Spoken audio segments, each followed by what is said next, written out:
Well, I'm out in the garden today and I'm going to show you what are the absolute world's best tomato cages. You've heard that before, I know. Let me show you. These are not just bulletproof, they're tornado proof. And let me show you. So here we are in the garden, and these are earth boxes, but don't run off and say, well, I don't have earth boxes, I'm not going to watch. I'm going to show you how to do them also in the soil and also in wicking tubs. So these tomato cages work well no matter how you grow your tomatoes. First of all, we had a storm come through that was, we thought, straight line winds, wound up being by the National Weather Service, they wound up calling it an F1 tornado, 90 to 100 mile an hour winds, they said. Blew down almost every tree on that fence line, over that fence that they're on and over this fence here. It's a mess. We've still got stuff laying everywhere. Haven't started cleaning up much because waiting on the insurance company to come give their appraisal. But let me show you the tomato cage. These tomato cages stood up through that. Was blowing limbs. My barn over there was covered with limbs. This whole side over here from that big tree, this whole side was just covered with limbs, as was the ground.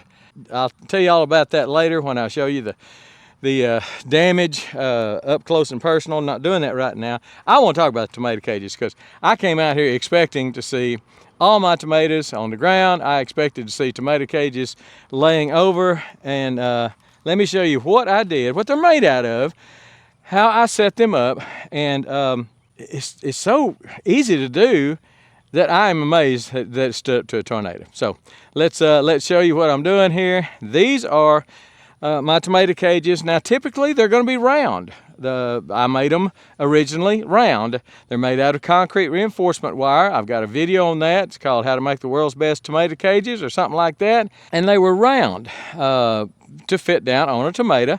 It's got I like the fact that the concrete wire has 6-inch squares, so it's easy to reach in there. Don't use horse wire or something like that that's got these little 2-inch things. You're just not going to get in there. So use something that you can get in, get your hands in, everything. So that's what these come in perfect. I've had some of these probably 20 years. I mean, a long, long time. And just keep reusing them. And what I did here, instead of being round, a round tomato cage, I flattened out one side of it, curved the ends around, so it's a C shape. It comes like this, goes around straight, and then comes back. Kind of a C or a U shaped, upside down U, whatever, and it goes around these earth boxes just perfectly, perfect size. Now, how wide do I use? Well, let me count the squares. That's a better way of telling you. 1, 2, 3, 4, 5, 6, 7, 8, 9, 10 squares, which should be 5 feet. They're 5 feet tall. Concrete wire is 5 feet tall. So these are 5 by 5 pieces of concrete wire. Makes a great tomato cage. Now, how did they stay upright? They're not just going to sit here. No, they're not. They've got 3/8 rebar. I tied 2 pieces of 3/8 rebar. Drove the rebar in the ground, I don't know, maybe 12 inches. And I just cable tied the rebar to in 2 different places on each rebar. Rebar here. Tie the tomato cages to the rebar with a couple of tie wraps, a couple of cable ties. As you can see, it blew tomatoes off. I've got a few tomatoes on the ground that it blew off, but it didn't blow the tomatoes over at all. Now, to hold the tomatoes up, I've got some string, some baling twine in here that I tie up. As the tomato grows, I will tie some string across it, and that keeps the tomatoes from falling this way. And it did a great job. It does a great job anyway, but certainly did a great job during the tornado. Now, the tornado was pretty much coming this way. The wind was pretty much coming exactly this way, which would be south to north. And so it was just kind of coming down the aisles, but you would think it would still knock down something as tall as that sun gold tomato. That thing is about 7 or 8 feet tall. Just a beautiful sail, and you would think that tornado would have grabbed that thing and turned it over. So, but it didn't. Those are my peppers. Peppers are full of leaves, which should have really caught that wind. And all of them done the same way. All of them done like this. and it just held up perfect. Now this is the only one that is leaning just a bit, not quite standing straight, just leaning just a bit. And it's leaning in the direction the wind was blowing, but I really think, it's leaning because of that. I've got about 10 or 12 huge tomatoes down on the bottom. These are Halcinator tomatoes from Haas Tools, and they are loaded down. I need to kind of try to pick them up and run me another string across here, because that's a load. That is a big load. All these Halcinators are full of huge tomatoes. So I highly recommend the Halcinator tomatoes. These tomatoes here are Red Snapper. Again, from Haas Tools. The seed is from Haas Tools. I mean, that's some good looking sets of maters. Now, you say to yourself, I don't have earth boxes and I don't want to buy earth boxes because they're expensive. Well, if you're gardening in the ground, you would do the same thing. You would use just that round tomato cage, a 5-foot piece, 5 feet tall, of concrete reinforcement wire. And I know it comes, you're going to have to look around maybe to find it in shorter pieces. It comes in a 150-foot roll, which is what I bought years ago.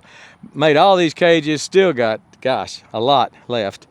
But if you could find a concrete guy that would maybe cut you off a 5x5 piece of concrete wire, then you're set. Concrete guy is going to buy it by the roll. They probably wouldn't mind at all. Pay them, pay them a little something. Pay them $5 a piece.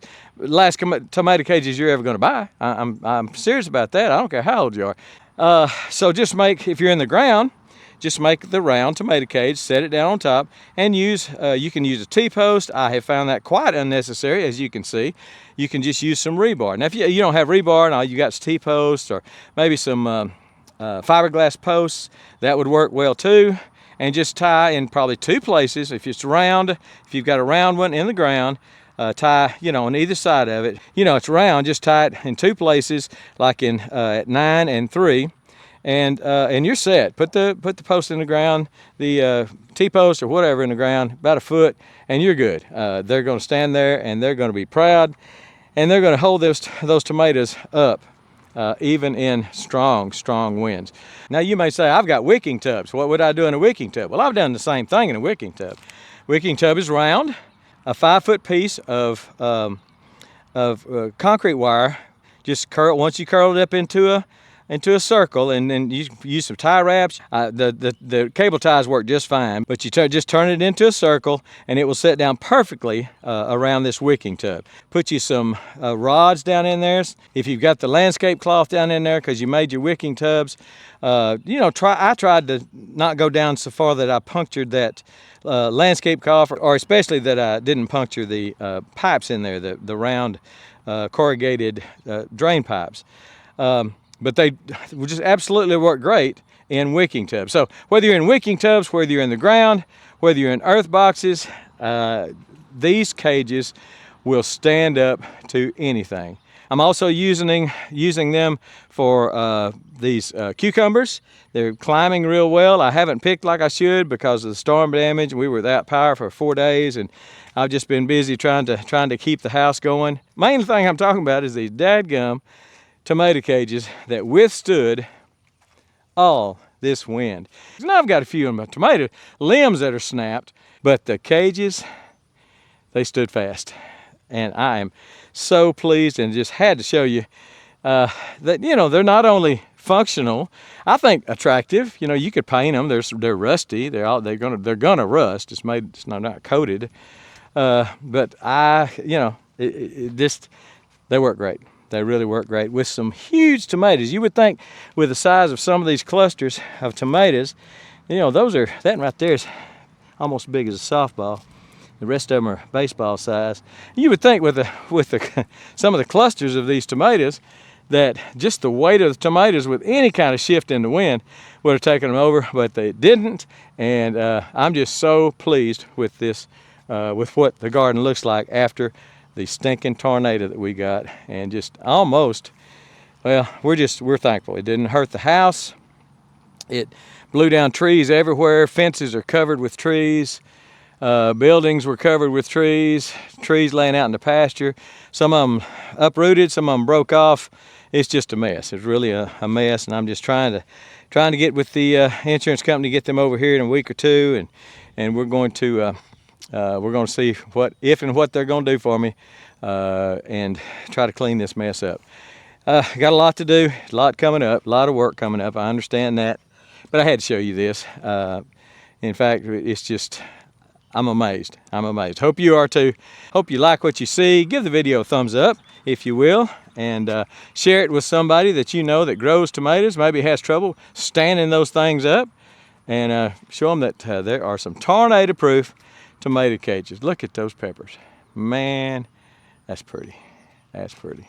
I'm pleased with what they've done. Again, just rebar, concrete wire. That's all. That's it. Rebar is dirt cheap. Concrete wire is cheap if you can find it in smaller quantities. A 150-foot roll is not cheap. So here's a limb that blew and stuck on there. Anyway, y'all stay safe, and I'll try to do the same. Thought you want to see this, and we're gone.